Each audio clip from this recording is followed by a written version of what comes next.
François Michalon est avec nous durant quelques minutes. François est expert en charge mentale, il est également en burn-out et il partage comme ça son expérience et ses connaissances pour aider les autres à surmonter des défis similaires. Bonjour François, Bonjour Frédéric. aujourd'hui une histoire. Oui, aujourd'hui une histoire qui va vous interpeller parce que c'est une histoire vraie en plus. Alors imaginez un instant, vous êtes à un moment clé de votre vie, une opportunité extraordinaire se présente. Une chance de changer votre destin. Vous détenez une part dans une entreprise qui, un jour, vaudra des centaines de milliards. Et pourtant, cette excitation se mêle à une angoisse immense. Cette peur sourde qui vous serre la poitrine, vous empêche de dormir, vous fait douter de chaque décision. Cette histoire, c'est celle de Ronald Wayne, le troisième cofondateur d'Apple, cet homme qui, submergé par cette pression invisible, a choisi de tout vendre pour seulement, oui, 800 dollars. En 1976, Wayne n'est pas un jeune fou plein d'illusions. Il a vécu, fait des erreurs et porte une lourde responsabilité. Il a une maison, une famille, un passé. À côté de Steve Jobs et de Steve Wozniak, il est celui qui donne un cadre, qui signe les premiers documents, qui dessine le tout premier logo. Oui, c'est lui, un Newton sous un arbre, symbole d'une idée brillante. Mais cette idée géniale est aussi une bombe à retardement. Chaque jour, la peur grandit en lui. Dette, risque, responsabilité. Il imagine ce qui pourrait arriver si les choses tournent mal. Son cœur bat plus fort à l'idée de perdre tout ce qu'il a construit. La pression monte. Elle devient presque physique. Vous savez, cette tension dans le ventre, ce poids sur les épaules qui vous fait craindre l'avenir. Au bout de 12 jours à ruminer ce stress, ce poids mental trop lourd à porter, Ronald prend la décision la plus difficile de sa vie. Il vend ses parts. Il abandonne le rêve. Pour 800 dollars, il renonce à une fortune inimaginable. Aujourd'hui, certes, ses parts valent des centaines de milliards. Mais pour lui, c'est une libération. Il a choisi la paix mentale plutôt que la richesse matérielle. Il ne voulait pas devenir l'homme le plus riche du cimetière, comme il le dira lui-même. Cette histoire n'est pas juste un fait divers ou un regret financier. C'est une leçon sur ce que nous portons en silence, sur ces combats invisibles que personne ne voit mais qui façonnent nos vies. C'est cette voix intérieure qui nous dit « assez », cette peur qui nous arrête, ce besoin vital de préserver notre équilibre. Alors, écoutez-vous quand la charge mentale devient trop lourde, quand vos doutes et vos craintes prennent le dessus, quitte à renoncer quelque chose de grand. Cette histoire nous invite à nous poser cette question essentielle. Comment trouver la force d'avancer malgré la peur? Et qu'est-ce qui, au fond, compte le plus pour nous? D'où la nécessité de bien se connaître.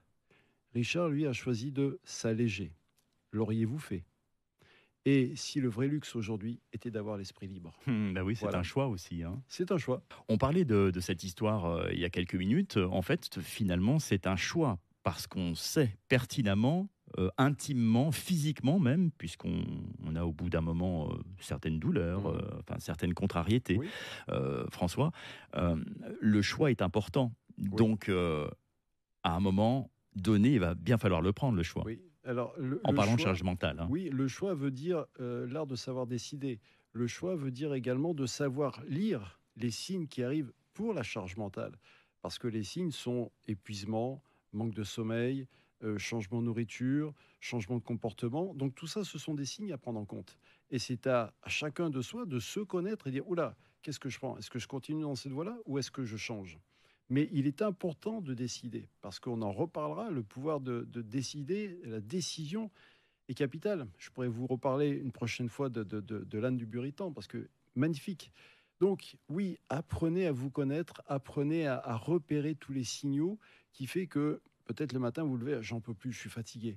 C'est ça qui est important. Nécessité de retrouver votre enthousiasme. Ce sont des points de repère pour vous qui vous permettent de dire oh, est-ce que je suis sur la bonne voie ou pas.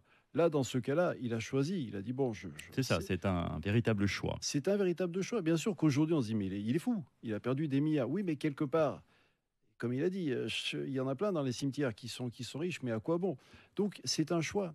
Il est nécessaire de garder cette clarté. Mais quand vous êtes en situation de charge mentale, vous perdez cette vision, vous êtes dans le brouillard. Mmh. D'où la nécessité d'ouvrir, de tout ouvrir, de vous élever encore une fois, parce que la charge mentale a tendance à vous faire descendre, à vous densifier.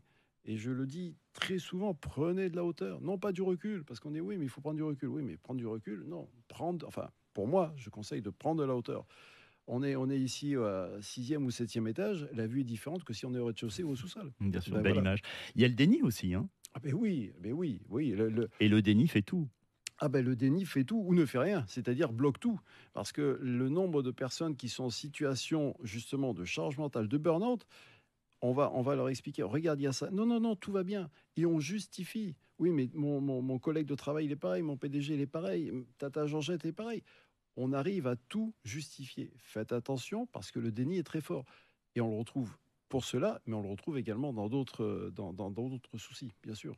Et on va se retrouver dans 15 jours avec plaisir. Ah ben oui, avec joie même. On poursuit cette discussion dans une quinzaine de jours. Si vous nous écoutez, si vous souhaitez poser des questions, si vous connaissez une personne peut-être qui vous est chère, hein, qui est à vos côtés et qui est dans le même cas de figure, soit en charge mentale, soit en burn-out, n'hésitez pas à poser vos questions. Vous le faites soit par WhatsApp. Vous pouvez le faire également en m'envoyant un message par email frédéric.gamez@radiolac.ch. À bientôt François. À très bientôt. Au revoir.